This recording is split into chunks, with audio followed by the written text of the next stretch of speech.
panel of wonderful people, and a quick shout out to Mickey Mickelson in Canada somewhere who sent me this marvelous panel. No pressure on the three of you, but you're going to be great. So before I introduce my panelists, everybody just wave hello to LinkedIn, wave hello to Facebook, wave hello to YouTube, twice for Facebook. We need two waves there. We're streaming live. Everybody can see you. It's March 2nd. It's the 61st day of the year already.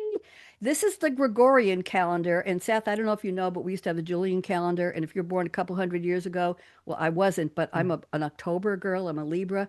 They didn't have days for birthdays in the first 2 weeks of October. Julian kind of messed that up. So Gregorian came along and he said, Ma, before he got to be a pope, no disrespect, Ma, I want to create a new calendar. So he decided leap year every fourth year and add a day. And we October babies got our birthdays back. Isn't that a wonderful story? There were 304 days left, and it's the ninth Monday, and nobody cares about that except me. Today is the birthday of actress Rebel Wilson, the birthday of singer-songwriter Luke Combs. His first record, Hurricane, sold 15,000 copies in the first week, and he's only 36 years old. John Bon Jovi is 64 today. Chris Martin, founder of Coldplay, 49. He's on the cliff of becoming a grown-up in my book. Dusty Springfield, wishing and hoping and thinking and praying, and son of a preacher man, passed away this day in 1999. Hank Ballard, you know that he wrote and sang The Twist before Chubby Checker got a hold of it. He passed away in 2003. And Dr. Seuss, the Cat in the Hat, The Grinch Who Stole Christmas, was born today in 1904. And one more in memoriam, Karen Carpenter. We've only just begun from the Carpenters, was born today in 1950. I won't bore you with any other details, but I will tell you that 1974 on this day, at the 16th Grammy Awards, Roberta Flack won Best Record for Killing Me Softly. Does that give you goosebumps or what? And Stevie Wonder won Best Album for Inner Visions, and I own that vinyl. What can I tell you? So here we go. Welcome to the Creativity Show, where bold ideas ignite. Radio Red on her Scarlett Mic, streaming live and trying to be bright. I hope I am. The craft of creativity. Our theme leads us here today, where challenge fuels passion and fresh visions find their way. Wave your hand when I call you. Nzondi, wave hello. Jocie McKade, wave hello. Seth Voorhees, wave hello. Join our stage. Prolific authors shaping stories on every page. Around our virtual table, we'll explore purpose, spark, and drive, where imagination and originality bring storytelling alive. Now, I have a gift for each of you, and Nzondi, I'm starting with you. So here we go. Here is your life. Born in Elmhurst, New York, where his journey began, Nzondi's life turned with one quiet plan. A fishing trip turned promise. At 5 years old, led south to a Nana who was steady and bold. In Jacksonville classrooms, Nzondi's discipline grew. Outstanding junior, leadership in view. From 50 jobs hustled with grit and resolve to film school dreams he was bound to evolve. From Starbucks marathons, writing till the early sun, to Bram Stoker glory with Aware Mosaic, he's won. Now in L.A., through story and also through song, Nzondi proves faith and fierce work make success strong. I hope you like that. That was incredible. Wow, I didn't expect that. That was amazing. That's my gift to you. I'll tell you more later. I'm glad you liked it. Jocie is next. Born in a Midwest crop circle, at least that's her tale, in Buckeye land roots where the cornfields prevail. After a wild stab at grown up gone wrong, Jocie fled into fiction where she prefers to belong. A professor declared, "You're a storyteller, dear." Jocie tested that theory for many a year. Marketing, scripts, and journalism spin till librarian life let her stories begin. 22 novels that dodge every lane, rom-com to thriller to sci-fi terrain, from cozy to chaos, her characters thrive. In a cornfield with Collie, Jocie keeps them alive. Jocie, I hope you enjoyed that. I did very much. Thank you. You're very welcome. And Seth, from Spearfish, South Dakota, wide skies overhead, Seth wrote monsters before most kids even read. Inspired by R.L. Stein's Goosebumps and Stephen King's chilling art, Seth finished his first novel with fire in his heart. A football state champ on the field, dishwasher, cook, bartender with might, he worked to pay for his wheels and earn victories light. Then drawn to sociology and psychology's frame, Seth serves youth in mental health, not chasing fame. By day, he supports young minds still following their way and finding their way. For hours after hours, dark worlds rise where moral lines sway. From immune to question 17 to the interim, fear takes form. Yet hope flickers bright as Seth crafts each gathering storm. I hope you like that, Seth. Very wonderful. Bravo. I'm glad you Appreciated it. liked it.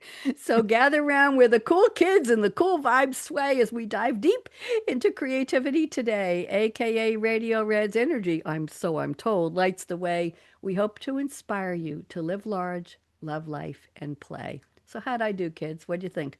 Radio Red, I have to say, I've done a lot of podcasts, never anything that encapsulates the name of your show, creativity, with you. You're the host of the year. You win host of the year. That was amazing. Thank you. I think I'm in love.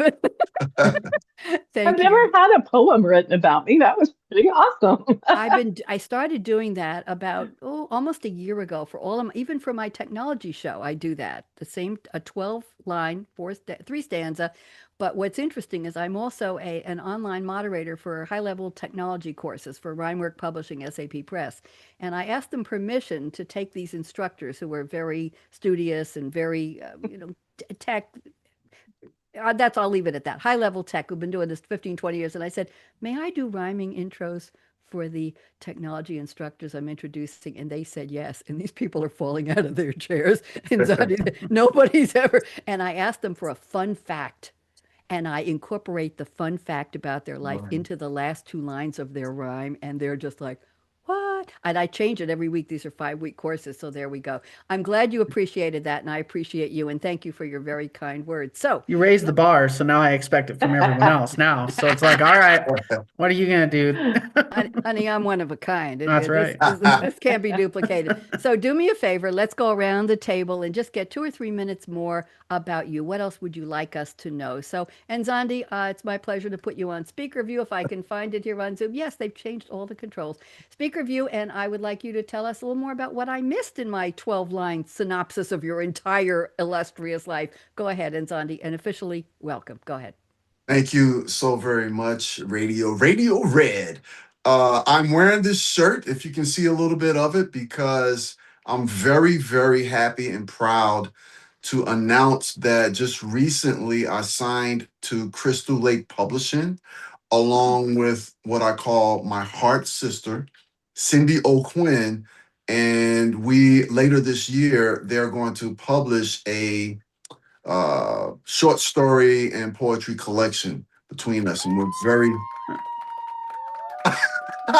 That's for you. I have sound effects too, honey. I So don't love be it. surprised. Okay, go ahead. And it's called Dark Reservoir. I mean, so we're very, very excited for that. So what is it about? Can you give us a clue, an opening line, or a name of a So, character? Who are we looking for? so all of the stories and all of the poetry is broken up into three parts, but all of it stems from a lot of the trauma and pain and darkness that the both of us have endured. I mean, when I was 19 years old, for example, it's not even for example, it's true. When I was 19 years old, I got married to my high school sweetheart. And 5 days after we got married, the day we were supposed to move into our apartment, she passed away. And Oh. that was just the beginning of a lot of horrific things in my life, which I turned into some symbolism, metaphors, creativity, art, and words. So the same thing for Cindy as well. And so we kind of put all that stuff together and we worked together. And it was funny because we started looking at each other's work and we both did a lot of the work together. So it's not just like my poem, her poem, it's our stuff together.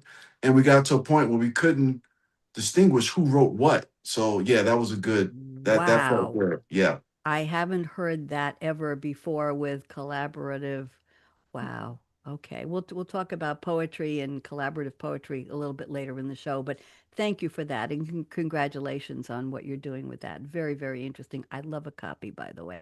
I'm an online poet and I belong to the Writer's Digest Wednesday poetry group, and we get a prompt every Wednesday morning, and on in April and November of every year, we get a prompt every single day. It's called the Poem a Day Challenge. We're not challenging, but we give a thumbs up or comments to each other. It's a random group. It's not a membership. It's free. But I've written about 750 poems in the past 3 years because sometimes I do 3 to 5 poems a day in Wow. April and November, and then I do one or two on the regular Wednesdays. And I'll read you some of my stuff at the end of the show. I think you'll get a kick out of it. I'm the class clown, though. I like to do humorous, sarcastic. There Would we go. love to hear it. And Nzondi, so happy to have you here. And Jocie, you're next. I'm so looking forward to learning more about you. So I'm putting you on speaker view. Go ahead, regale us. Well, what can I say? I'm the person that you don't want to invite to any serious event because I will find something funny about it. I don't know, maybe a few of you are old enough to recall the Mary Tyler Moore show. Oh, yeah. And she worked at a TV station. And one day the children's clown passed away and she couldn't stop laughing at the funeral. That would be me. Oh, wait a minute. I Hold can, on. I'm yeah, trying to get a. Oh, there we go. I think I have something else for. Here we go. There pretty we go. much. Okay, that's a Yes. sad sound. Okay, continue. Tell us more. And the more she tried to be serious, the worse her laughter got. So I try to find humor in most things in the world, and I'm pretty successful at doing that. And all of my books contain humor, whether it's romance or whether it's a thriller or whether it's a mystery. I think the world is so serious, and people sometimes take themselves so seriously that, the humor helps mitigate the seriousness and chaos of the world. At least I hope it does. I think you're right. I know you're right. And I was telling you all before the show, I started a new show every weekday morning for 4 minutes called Say What? Good News. And it's just little snippets of stories that you probably have never heard before. You probably don't care about them.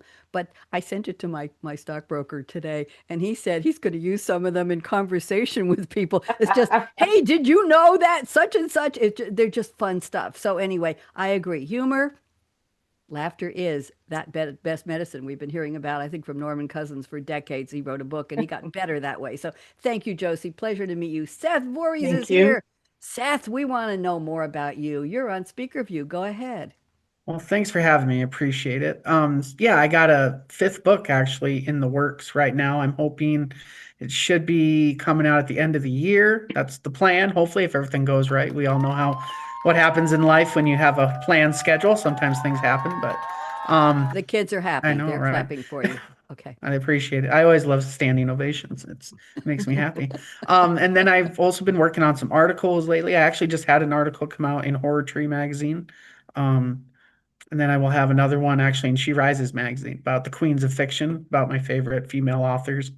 So that's exciting as well. I love just be recognized. And no, I'm just kidding. That sounds ego tripped. But it is fun though. I do like to see my name in magazines and makes me feel appreciative that, because living in South Dakota, there's not a lot of resources out here. So sometimes I kind of wonder if, how well I'm doing, and it's nice to be recognized. So I always appreciate coming on shows like this.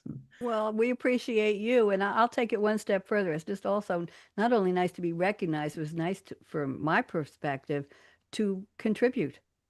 It's nice to be part of Right. something, to know that you're appearing somewhere because you did something that's appreciated. When you show up, they read your book, they read your poem, they read your story, they saw me on YouTube. We want to know we're adding something, right? I'm not going to get all woo-woo and philosophical on you, but we're participating and we're contributing. And I think that's the goal of everybody. You wouldn't write if you didn't want to contribute to something, right? Okay, there we go. Thank you all for the additional bioinformation. Appreciate. I'm in a really good mood today. And it's been a hell of a day, I gotta tell you. So let's go to the fictional quotes. I've asked you each for a quote from a movie or a TV show or a song lyric, and I've done a little bit of lookup on them. I have some interesting factoids. I'm going to start with you, Nzondi.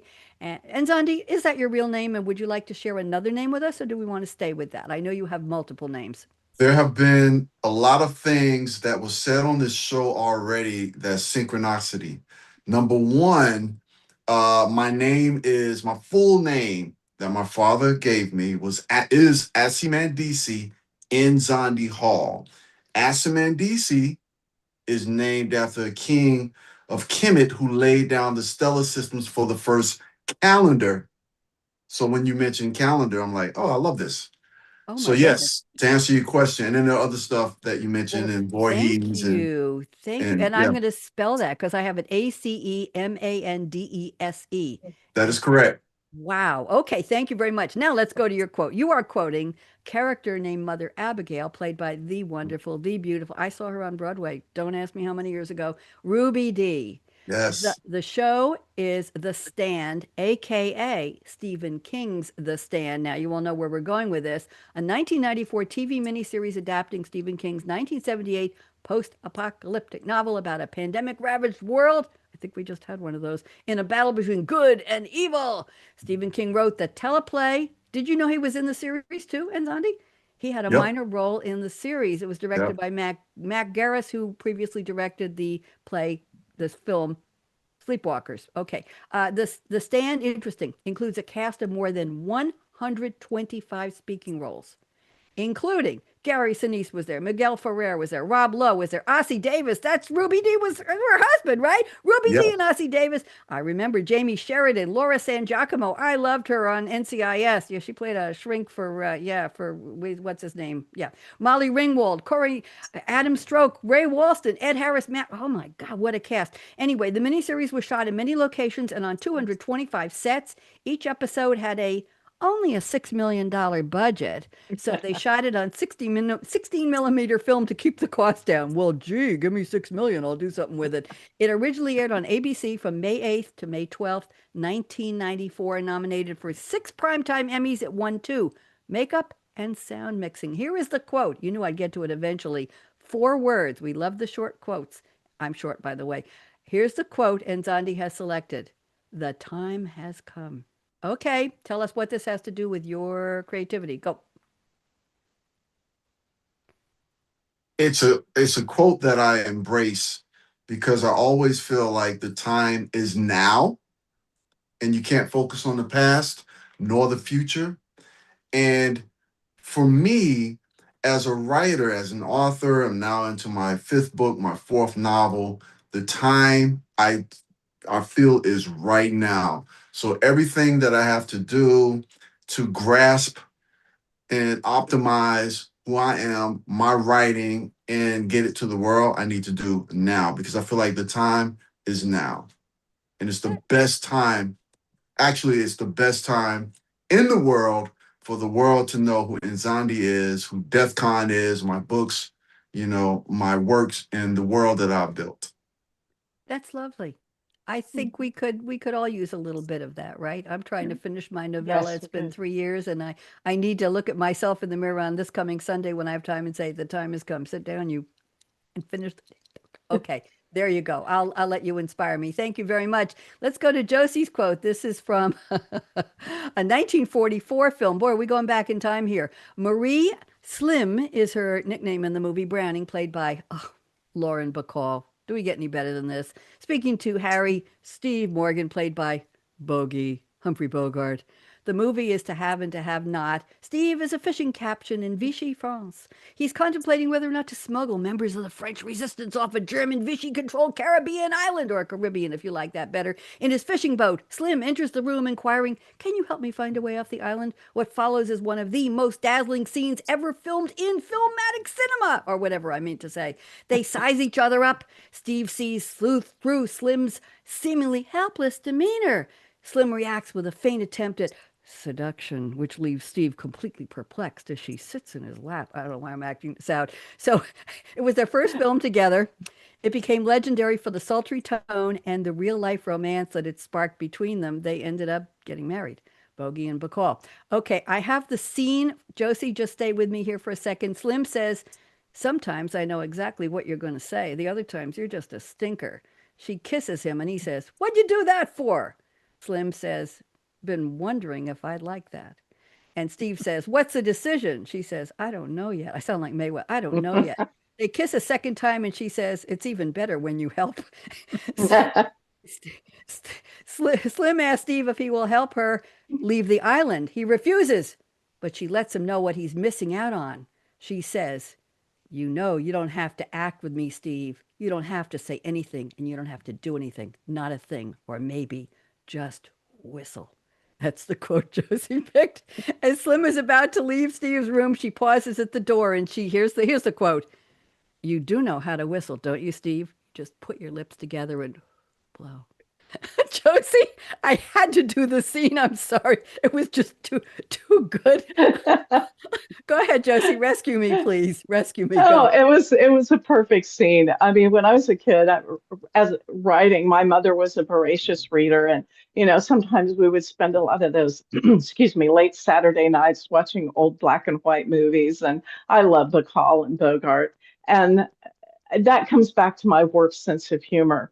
When I write romance, it always ends up being funny because sometimes I think, people try to make these hot, heavy scenes and they make them and they miss the point of the romance. Sometimes it's just the little things that make the woman or the man sexy.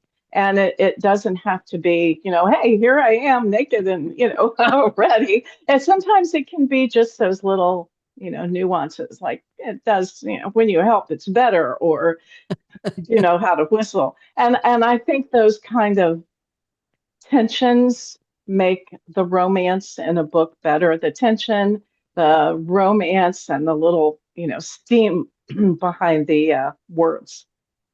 You are so right. If you aren't watching Bridgerton, the new season is dropping, and I just watched the latest episode last night. There is so much kissing and so much looking at each other. All the clothes are on. They wore a lot of clothes and a lot of wigs and a lot of jewelry. But there's a couple of words in there I can't say here about certain parts, the things that are supposed to happen when they're happening that have a word I haven't heard in ages. And the women are talking about how to get there. We'll just leave that one alone. But it's conversation about, and it was about what you're talking about, Jocie. It's about that innuendo. It was about that setting a mood, setting a tone, just looking at each Yeah, other. Yeah, yeah, nice, nice. Okay, I'll read romance anytime. Okay, let's go to Seth, and we're going to completely change the tone here. So Seth has picked a quote from Always Look on the Bright Side, a song from the 1979 surreal biblical black film Monty Python's Life of Brian. This was controversial. Yes, I know. Written by Monty Python member Eric Idle in 1979 for the film I just mentioned. The song is a parody of Disney's Feel Happy tunes, such as Give a Little Whistle. I remember that one. Monty Python's Life of Brian stars and is written by the comedy group Monty Python. That's Graham Chapman, John Cleese, Terry Gilliam, Eric Idle, Terry Jones, and Michael Palin. Directed by Terry Jones.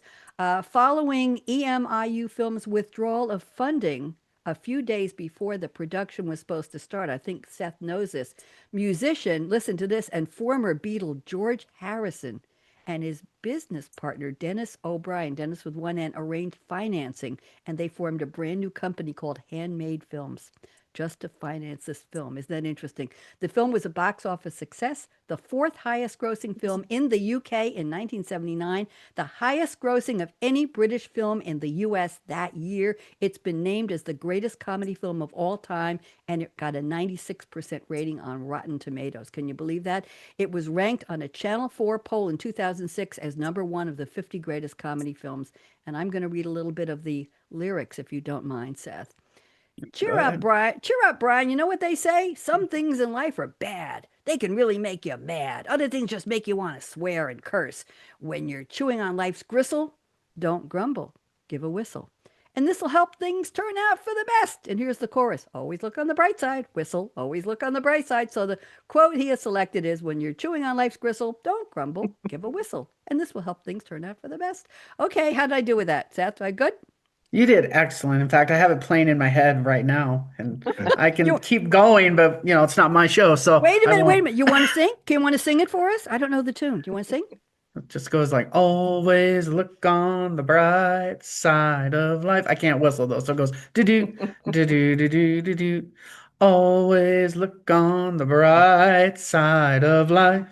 Do do do do do do do do. Life is quite absurd, and death's the final word. Okay, anyway. Wait a minute. We got to give you a round of applause here. Hold on. Let me get it. Yeah. Oh, Seth, that was the last of the laugh track. Go ahead. Tell me how you picked this and what it means to you. That was great, by the way. The reason I love it in Pig is just because, with the work I've done over the years, especially in residential settings and working with troubled youth, sometimes it's hard to find positivity in things, especially life, and always trying to find humor and trying to find at least some positive spark in anything can be a challenge. But I think it's worth it when you do it through life, trying to find the good. I just saw the documentary, on Mel Brooks, the 99-year-old man. You ever notice that a lot of comedians, they live into their 90s, and I think it's because they know how to laugh. They know even when life's hard and cruel, they know how to insert that. And I love to do that. And it reminds me too, because I'm a dark fiction writer, people are always like, well, why do you like that stuff? And I'm like, because it's fun to find hope in absurd circumstances. So to find that, that's what I think is so great about writing, is that challenge and being able to find that spark whenever, whatever situation our characters are in. And then it's just also a good quote to remind me that, yeah, life sometimes is a struggle, but move on. It gets better. Just keep working on it. Even when it sucks, you still got to keep going. Yeah. So it means a That, lot, really. that was so well said, Seth. I Thank used you. to actually play it when I was working at a center. We played in the morning for the youth. They didn't love it all the time, but I enjoyed it quite immensely. I like the idea you expressed that people who live longer, the comedians, I think George Burns lived to 100, yes. Yeah. And it just, my mom lived to 100 years, 1 month and 15 days. We did a TV show together called Senior Moments, The Happy Ones on Long Island. And we did 279 episodes over almost 20 years. And she passed away 2 weeks after our last show. But she lived on her own in a big high-rise building. Do you know where North Shore Towers is in Zondi? Between Yes, I do. Lake Success on Marcus Yes. Avenue. Yes, the border of Queens and Nassau. She lived there on the 19th floor. She had a gorgeous apartment and she played the piano, and her neighbors complained. You know why they complained? Mm. Because she didn't play often enough. And she played for different groups in the building, and she lived on her own, took care of everything. And I saw her, well, I lived 5 minutes away, but she loved laughter. She loved people. She loved talking to people, and I used to call her the star of our show. And I would ask her to meet the guests in the green room at our TV studio, and they would be best friends by the time she had met them. And I'd say, "Well, Ruth is a real star, I'm just here." But we had a great time. And what's funny is I would say, "I'm Bonnie D. I'm the junior senior, and this is Ruth. She's a senior senior." And she'd say, "I'm Ruth," and she'd make up a middle name for herself because her middle name was Betty, Betty, like Betty Davis. She'd make up a different name. "I'm Ruth Bettina today. I'm so and so," and she'd make up and talk about Seth, the sense of humor. I never knew what she was. I never knew what she was going to say.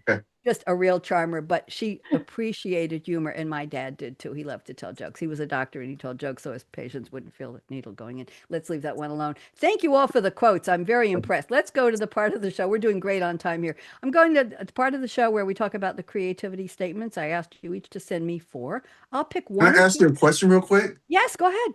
I think I worked at an A&S.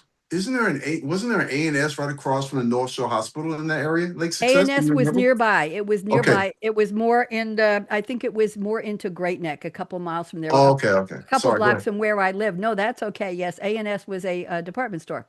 Yes, I worked there, and every day I had to come in with a joke. That was the thing we had get with, out. yeah. So it's kind of, I don't know, synchronicity again. Anyway, go ahead. He Sorry. started in Queens, and I'm a Queens girl. So, if you didn't know that, could you tell from my speaking that I'm from New York? Could you tell? Yeah. You, Oh, really? I hear it in your voice. Uh-huh. Absolutely. It's not my accent, though. I don't have a Queens accent. Do I? I'm super Very, very little. Oh, very little. My I mom was from my Pennsylvania. I think I got her accent. That's what I tell people. Enough about my accent. Okay, here we go. Try to pass without being known as a New Yorker. I'd rather spring it on people. And Zondi, I'm picking two of your statements. I'm going to read them. I'd like you to take about 2 minutes and unpack them.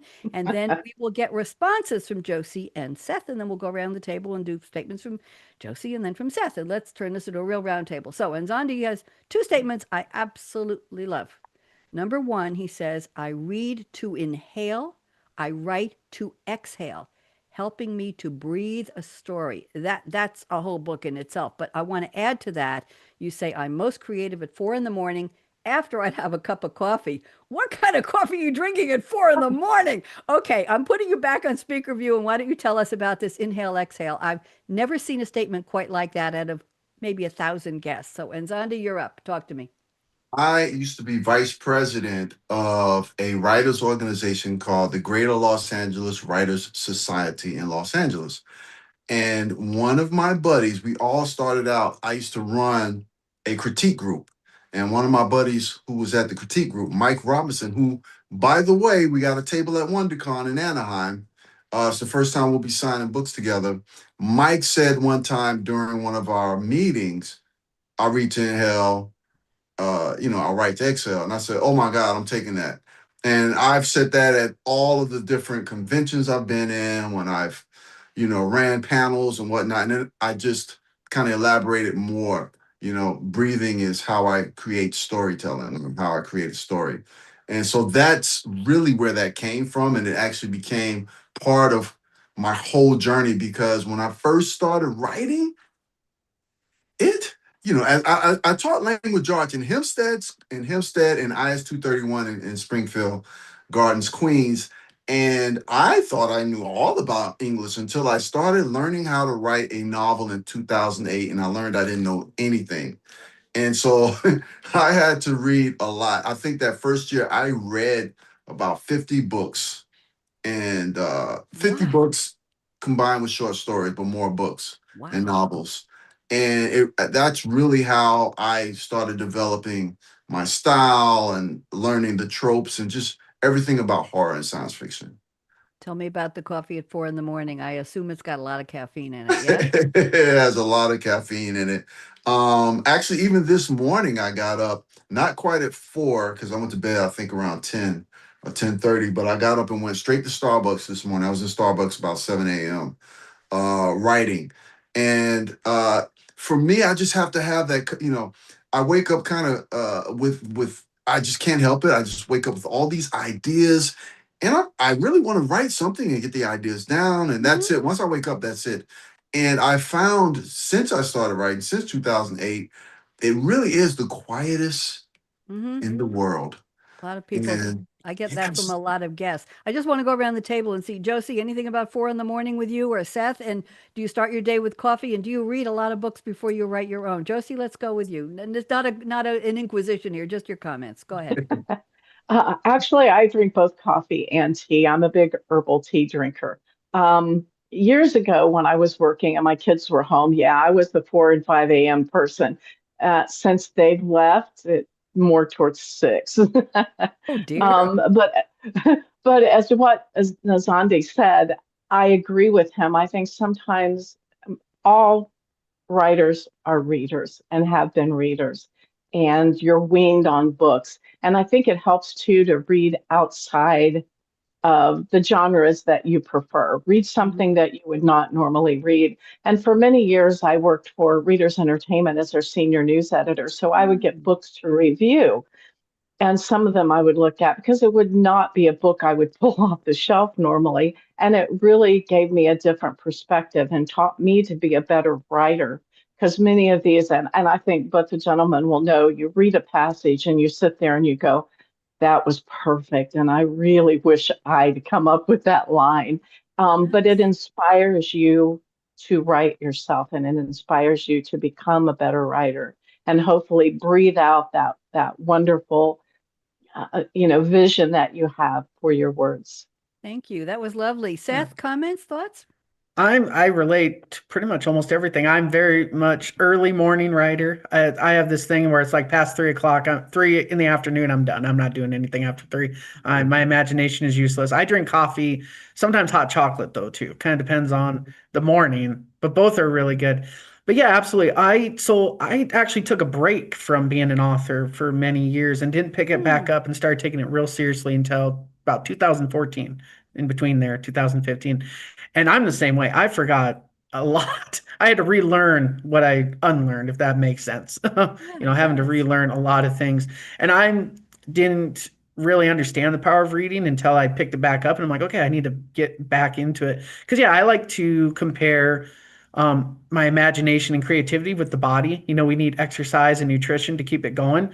It's the same thing with our imagination and creativity. Writing is the exercise, reading is the nutrition for it. And yeah, we need both to get it I think going. that's one of your statements. I I was think actually wondering if that was. I was like, I wonder if she I picked that think it one. is. We're gonna flesh that out a My little bit. bad. No, no, no, no, no. It's perfectly fine. I'm happy that you But remembered no, one of them. yeah, I relate completely. In fact, actually, when I picked it back up, I looked at that first story I'd written when I was 18 and in high school, and I realized, wow, there's a lot of just sloppiness to this story. Oh, There was a lot of first person, second person. There was three perspectives in one paragraph, and it's like, okay, well, this ain't good. My goodness. I was a stringer reporter for a magazine on Long Island called The Improper. I don't know if you ever heard of it, Nzondi. The Improper mm. magazine and Long Island Entertainment. And we had a deal where they would give me tickets to what started out as Westbury Music Fair, and then they sold the rights North Fork Bank Theater in the Round. And I was asked to interview Johnny Mathis. Yes, and Ooh. for a back page cover story. And it was we arranged it through his manager, and I'm telling this for a writer reason in a second. And we arranged it, and he was in LA, and I was in New York, and this was before cell phones. And I had a tape recorder with a cassette, and we went over an hour and a half. And American Idol had just started, and I said to him, "Do you think it's going to survive as a show?" And he said, "I don't think so."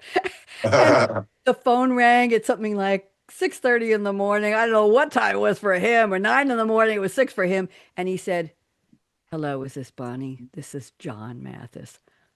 I almost fell off. I mean, I was expecting the call, but it was anyway. I got to go to the concert and met him and went backstage, and I cried. I said, I was making out in the basement at age 16 with my boyfriend playing Chances Are and all of your romantic music. Anyway, people were yelling out from the audience, "We love you, Johnny." And he was yelling back, "I love you too." I'm kidding not. But I got to do my own photography, Kodak DX 6490 digital camera, 14th row aisle seat press pass, and I was able to do pictures of him, Patti LaBelle, Joan Oh, Rivers, the Smothers Brothers, Basha, BB King. What do you think I was doing it for free for? I got tickets and press passes for. But the point was, Seth, I go back and I save JPEGs of these articles. I think I've moved 20 times, but I've gotten the newspaper somewhere. But I've saved JPEGs and PDFs of my articles, and I go back and read what I was writing like as an entertainment reporter. And Mhm. it's interesting. And I like the style. I like it. It wasn't too prosaic and it wasn't corny, but there was a lot of feeling to it about how I reacted because I knew who all these performers were because I had bought their music or seen them on TV.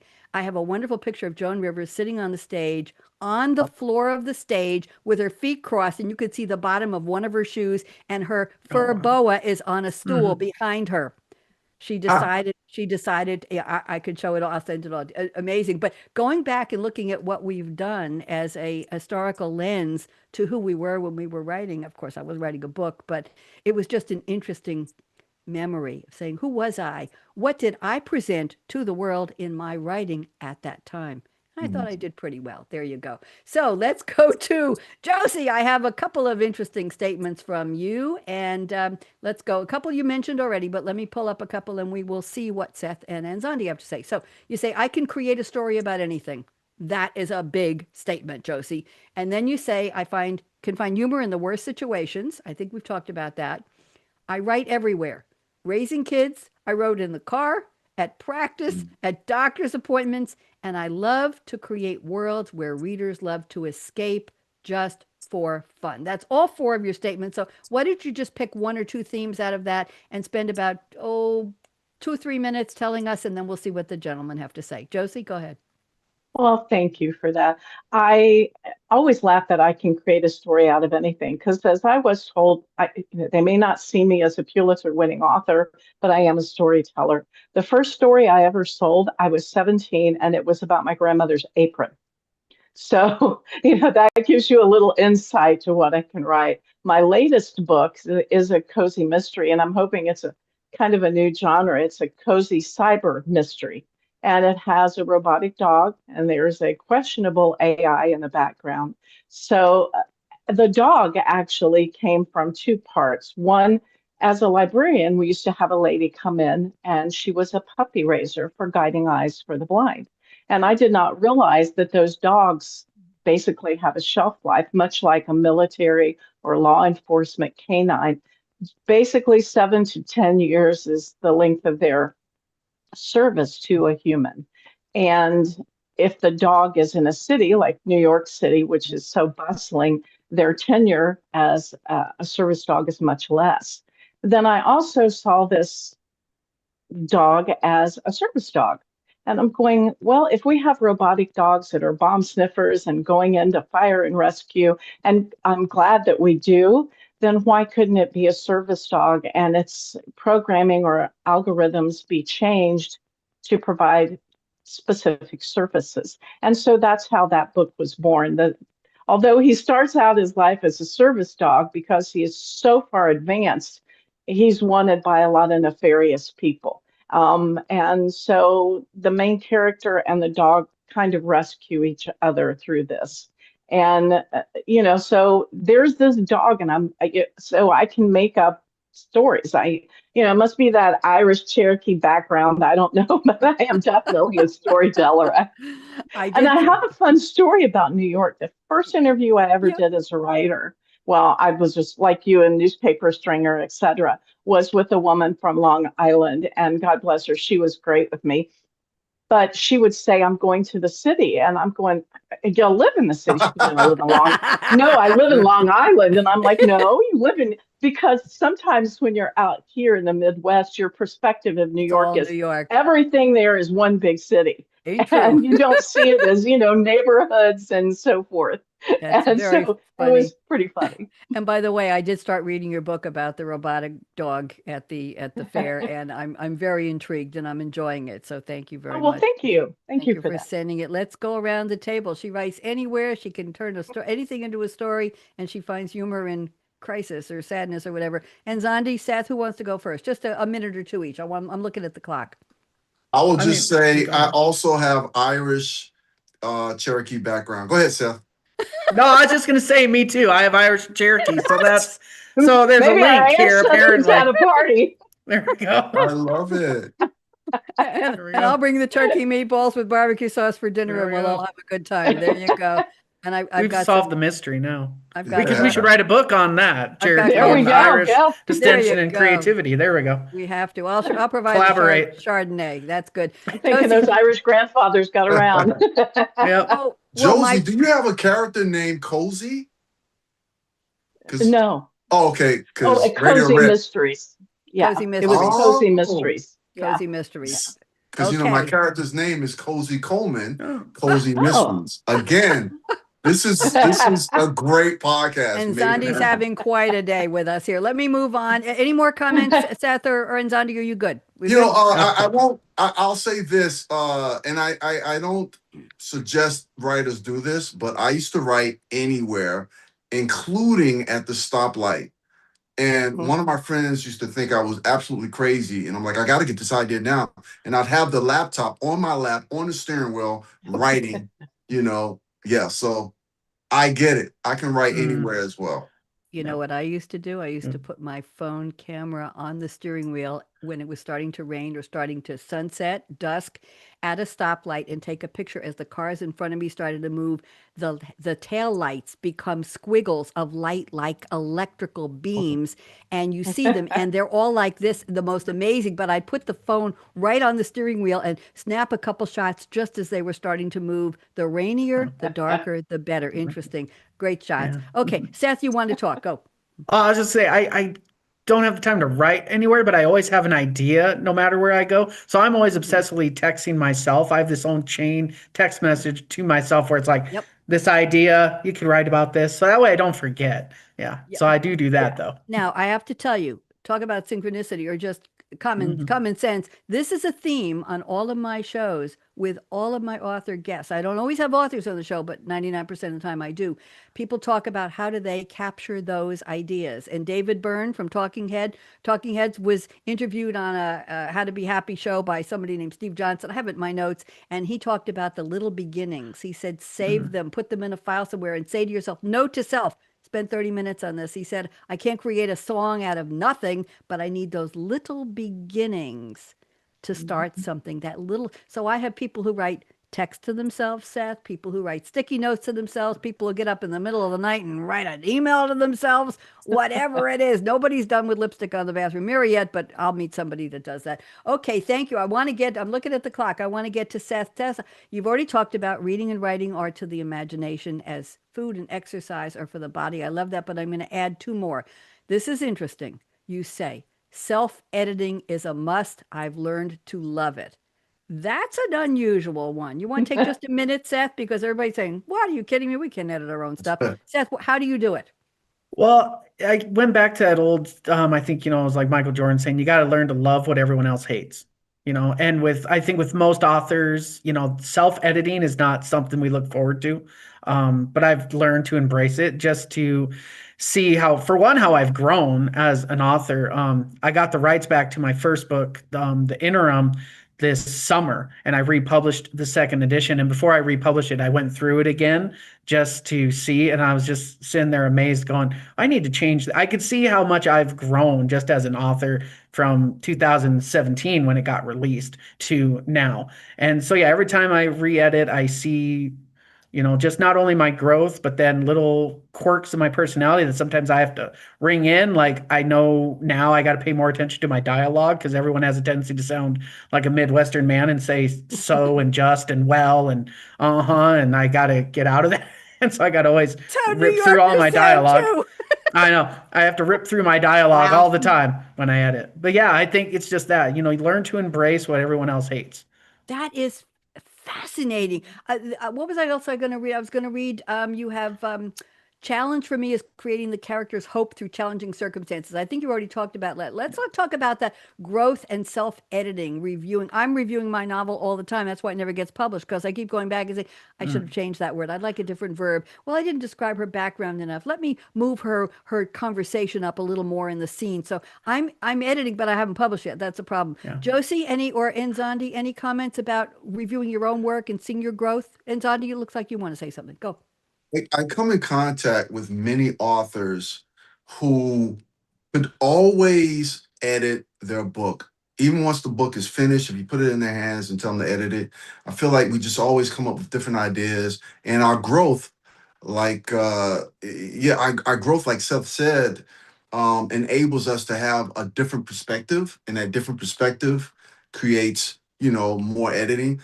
And I have to get out of my own way because I Ooh. edit all the time and self-edit all the time.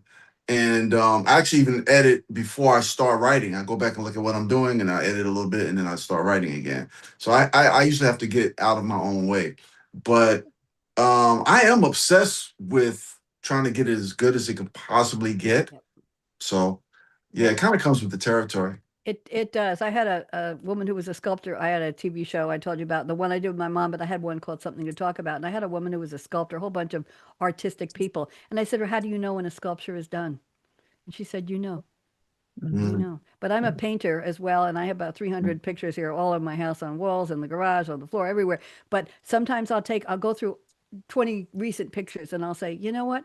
I want to do something different. I'm either going to paint white or red over the top and see what comes through and then do something different. They're all abstract. But sometimes I'll say, I was done when I was done with that, but now I'm not done with it anymore. And I'll just cover it up with something thick and I'll start I'll repurpose the canvas. So yes, talk Yes. about growth. Jocie, anything you want to say to Seth before I move on? I agree. I self-edit quite harshly sometimes, but I also, as Nzondi said, have to get out of my own way. Sometimes an outside view helps. You can't see the forest for the trees sometimes. And while I might think it's really great, an editor will go, not so much."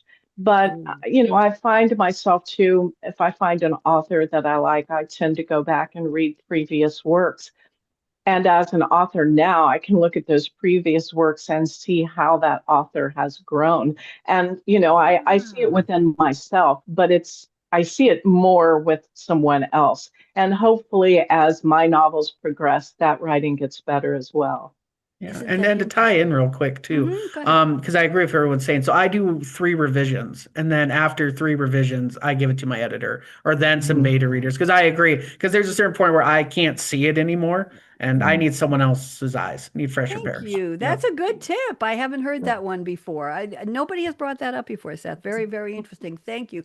We're done with the creativity statements, and we've got about 5 minutes left, and I want to read some things to all of you, and let's see where we go with this. So I have some creativity quotes. I'll read them in the order in which I have them in my notes. I think you'll enjoy them. Lucy Maud Montgomery, 1908 novelist from Canada. She wrote Anne of Green Gables, if you've ever heard of it. And in chapter 19, and I love the title of this chapter, Jocie, A Concert, a Catastrophe, and a Confession. Does it get any better than that? And here's the line that applies to all of you, all of us. Something just flashes into your mind, so exciting, and you must out with it. If you stop to think it over, you spoil it all. Is that a quote or what? Yeah, Yes? I love that. Here's Yep. another one, Mhm. Rapunzel, voiced by Mandy Moore, Tangled, 2010 3D computer animated musical adventure fantasy comedy film. Could they put any more genres in there? They left out sci-fi and thriller, I know. And here's the quote. Venture outside your comfort zone. The rewards are worth it. Ah, isn't that what we're all doing? And I used to be shy. Here's a quote from the Rolling Stones. You all know this one, 1969. You can't always get what you want, but if you try, sometimes you get what you need. Yeah. Ah, there's that creative Mhm. juice coming. And of course, Glinda the Good Witch of the North, played by Billy Burke, the original fantasy film, The Wizard of Oz, 1939. You had the power all along, my dear. Didn't you all? Didn't we all? Here's the quote from David Byrne. I mentioned it. He was on Stephen Johnson's How Ideas Happen podcast. Sometimes I have just the title of a song that comes to me and I write it down and I go, expand on that. I think there's something there. And I also have in my computer a whole lot of ideas. I have a melody, a nonsense word, awaiting words. You need something to start with. It's hard to start from nothing. There you go. And let me see. Now I'm going to read you. I have, I don't know if you listened to the whole show, any of my previous shows, but I dedicate this. This is an acrostic from my poetry days. I still do it. And this is from Wednesday, July 24th, 2024. And the prompt from the editor was from our fearless leader, David Lee Brewer at Writer's Digest. He's a senior editor. The prompt was write a poem about night shift. So I did an acrostic. Nightshift. And I'll try to lean in as I'm emphasizing each word. I'm not going to share it on the screen. This is dedicated to all of you. Never quite really at rest. It's the life of a creative. Going, gripping, gyrating, growling, groaning, growing. Highs and lows, flowing on a mental Mobius strip. The days are the nights are the days again, shifting off and on, into and out of gear, hoping for unique brilliance even once. It's a calling, command, curse, roller coaster, finding eureka, euphoria amid frustration and fears. Thus is the life of the creative. What'd you think? You Love are it. a remarkable woman. I'll say that. Wow. Well, I No, have that a was Pretty beautiful. spot thank you. on. I have a silly Very one smart. for you. This was the prompt was blank like blank. Write a blank like blank. I've got about a minute and a half here, and this is very silly. So this is just going to trot along. BLANKLIKE. Believe in love always. Never kiss a leprechaun in a kayak. Every boat's like a nervous kangaroo. Okay, we'll I just like leave that it at one. that. I'm gonna close with this, I'll but take don't note. go away. Make it- I want you all to stick around and we'll talk afterwards because we got to close in about a minute. So, in 2014, I closed my shows with the top 10 tips for women. That doesn't mean these are all for women, but that's the way I found it.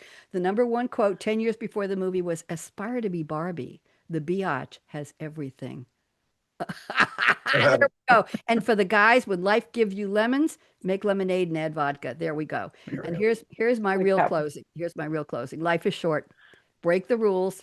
Aren't we all? Forgive quickly. I still haven't figured that one out. Kiss slowly. Absolutely yes. Love truly from here. Laugh uncontrollably. Laugh with me, everybody. 1, 2, 3.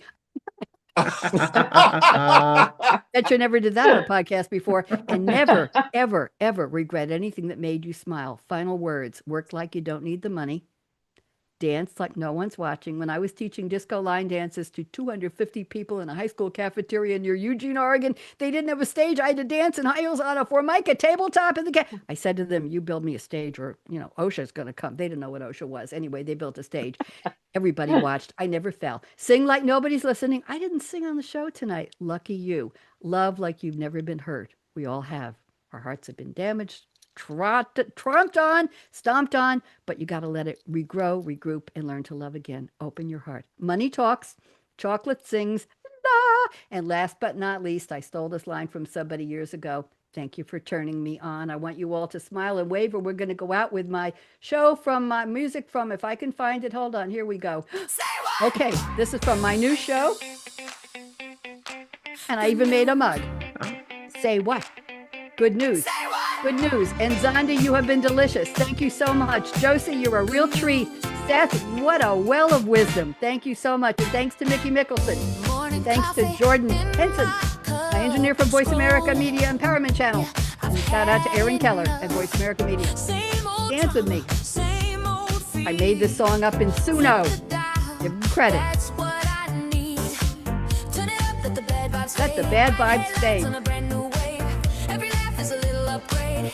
Hit play. Hit play. Hey, what? Let's lift that mood. Come on, everybody. Lift that mood. Good people doing what they do. All of you bring good news.